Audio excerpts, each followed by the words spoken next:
Well, we've said for a while, Kieran, the Indigenous Voice to Parliament will struggle to succeed in a constitutional referendum without bipartisan support, and polls at present show the proposal would get up, but that is before it meets much opposition. The Opposition Leader Peter Dutton indicated again on Sunday agenda he is reluctant to support the Voice. Can I just ask you very directly, do you think you will be opposing the Voice this year? Well, Andrew, I've been very clear that the Liberal Party room will have a discussion. We'll do that and we'll draw a conclusion about our position. I respect the views of my colleagues, and that's the approach that we've taken, and that's been the approach in the past. I think that's going to serve us well.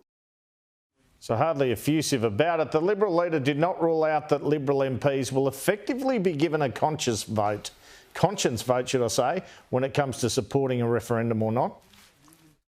You're going to take this to the party room. So do you believe there'll be a united Liberal Party position on this referendum, or could it be that Liberal members will be able to go yes or no their own way on it? Well, Andrew, that's a process question for us down the track. I think the question right now, so that we can all make an informed judgment, so that when our party room has the discussion and people are deciding whether they'll support it or not, we need to know the detail. So Mr Dutton says Anthony Albanese has blown it when it comes to providing enough detail or properly explaining what the new body will do and how it will be constituted. He also says the PM needs to explain how it would help a situation like Alice Springs.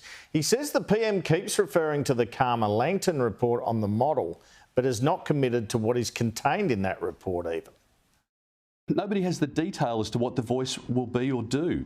You make reference to a report. Mr Dutton, here's some detail. The detail is that when it comes to policy measures, including presumably how to handle child sexual abuse in these communities, this group of 24 people will advise the government and the parliament. Now, will that assist or not? That's not the government's model. That's not the government's model, Andrew. That reference to 24 I made before and that you've made is in the report, but the government hasn't yet adopted the report. I mean, Bob Hawke or John Howard would never have conducted themselves this way. You can't just say that we're going to change the Constitution. OK, so Anthony Albanese was defending the amount of detail out there in breakfast interviews this morning. That detail's been out there since July. It will simply be an advisory group that will be not above Parliament.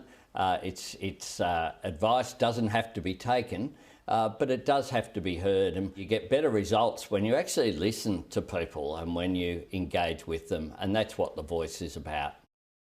Well, there's certainly some pressure here on Labor to get its referendum working group to come up with the exact detail and to communicate the idea of the Voice better. Here are the 8 principles the working group released this month. It said the Voice will provide independent advice to Parliament and Government. The Voice will be chosen by First Nations people based on the wishes of local communities. It will be representative of Aboriginal and Torres Strait Islander communities. It'll be empowering, community-led, inclusive, respectful, culturally informed and gender balanced. It will also include representation from youth. It says the Voice will be accountable and transparent. The Voice will work alongside existing organisations and traditional structure. The Voice will not deliver programs, probably pretty important in terms of it being successful, and the Voice will not have a veto power. Likewise, it's quite a mouthful really, but quite a bit of detail. The issue for the government, Kieran, will be to distill that into a clear, unambiguous message if the referendum has a hope of succeeding, with the most likely date for a vote being October.